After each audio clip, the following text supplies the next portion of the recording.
अफगाणिस्तानमधून कांदा आयातीच्या केंद्राच्या निर्णयाला शेतकऱ्यांचा विरोध, राज्यभर आंदोलनाचा इशारा, स्वाभिमानी शेतकरी संघटना सुद्धा आक्रमक।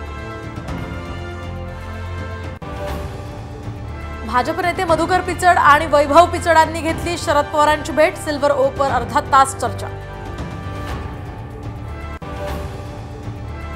संभाजीनगरमध्ये अमित शहांच्या बैठकीत महायुतीचा फॉर्म्युला ठरला, भाजपला 155 ते 160 जागा, शिंदेंना 80 ते 85 तर अजित पवार गटाला 55 ते 60 जागा मिळणार, सूत्रांची साम टीव्हीला माहिती।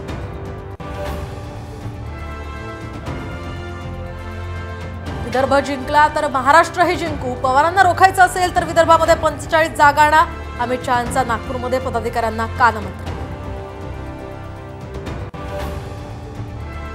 आजही पाऊस झोडपणार, राज्यासह मुंबई पुण्यासह मुसळधार तर मध्य महाराष्ट्रात सुद्धा अतिमुसळधार पावसाचा इशारा।